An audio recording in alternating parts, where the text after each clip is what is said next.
Ini Saudara, Polda Metro Jaya menetapkan artis Gisela Anastasia atau Gisel sebagai tersangka kasus video pribadi.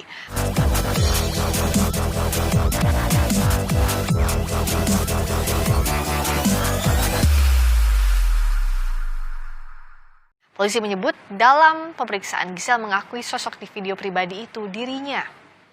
Penetapan Gisel sebagai tersangka dilakukan setelah berdasarkan hasil gelar perkara. Penyidik juga telah mengantongi bukti hasil pemeriksaan digital forensik video yang beredar di media sosial serta pengakuan Gisel dan MYD yang mengaku sebagai pemeran dalam video itu saat diperiksa polisi. Kepada polisi, Gisel menyebut video pribadi itu direkam 2017 lalu. Hasil dari forensik ya memang sudah keluar. Kemudian pengembangan yang dilakukan oleh tim penyidik terhadap saudari GA yang dalam pemeriksaan, juga ada saudara MYD, inisialnya MYD, juga kita sudah lakukan pemeriksaan. Kemudian ada beberapa pengumpulan alat-alat bukti yang lain, ya, termasuk bukti-bukti petunjuk, bukti-bukti dari hasil keterangan saksi ahli yang ada, juga keterangan daripada si saudari GA maupun saudara MYD. Ya, ini saya kasih tahu awalnya saja teman-teman semuanya bahwa saudari GA mengakui, ya, dikuatkan lagi dengan ahli forensik yang ada, ahli IT yang ada. Dan juga saudari GA mengakui dan juga saudara MYD mengakui bahwa memang itu yang ada di video tersebut yang beredar di media sosial, ya, itu adalah dirinya sendiri.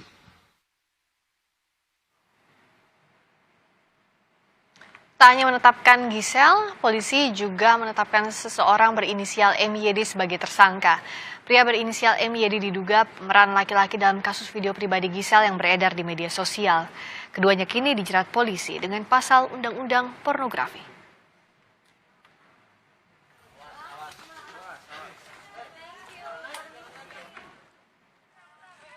Polisi telah memeriksa Gisel sebanyak 2 kali dalam kasus perkara video pribadi. Saat itu Gisel masih berstatus sebagai saksi.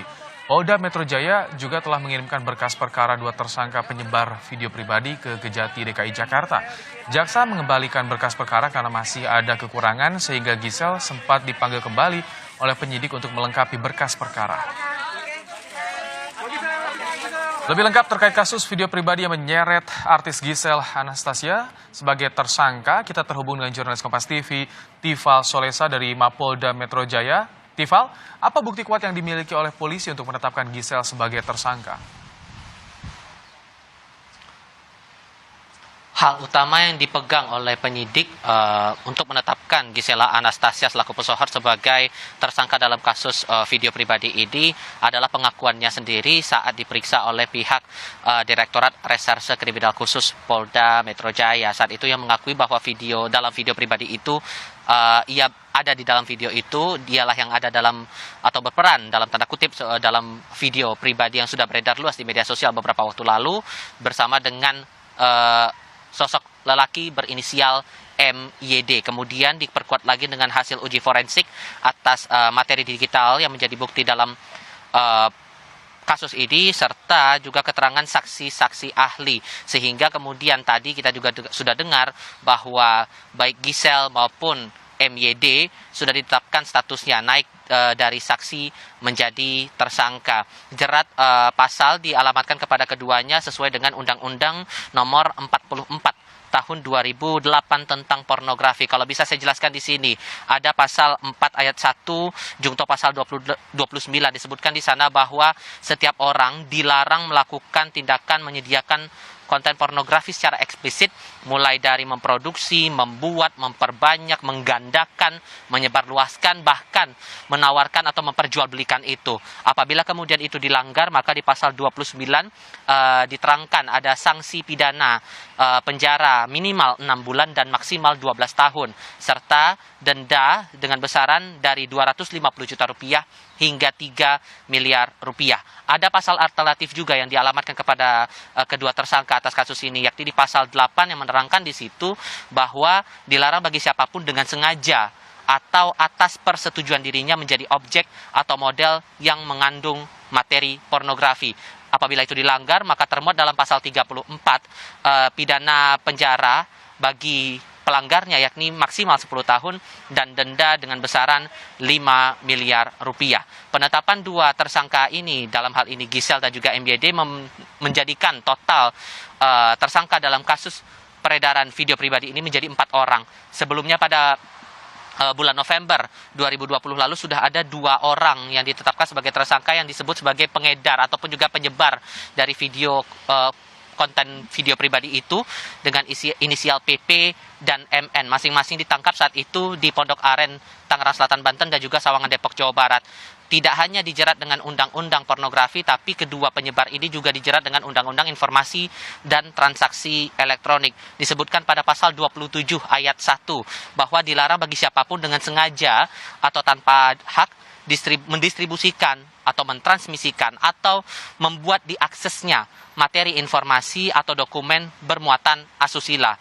Kalau dilanggar, ada diterangkan pada pasal 45 ayat 1 pidana penjara maksimal 6 tahun dan denda dengan sebesar 1 miliar rupiah. Ibrahim.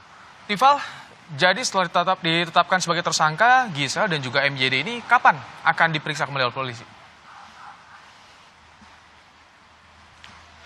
Tidak diterangkan secara spesifik waktunya kapan, tapi dari Kabid Humas Polda Metro Jaya, Kombes Pol Yusri Yunus, menyebut dalam keterangan pers yang tadi bahwa keduanya akan segera dipanggil untuk pendalaman kasus lebih lanjut setelah status mereka dinaikkan dari saksi menjadi tersangka dalam kasus peredaran video pribadi ini, begitu.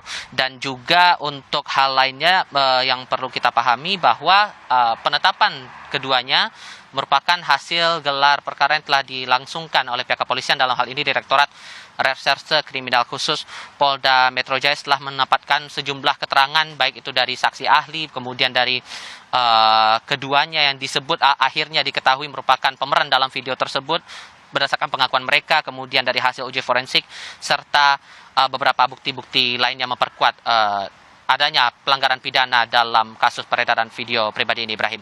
Baik, terima kasih Tifal Solesa melaporkan dari Mapolda Metro Jaya.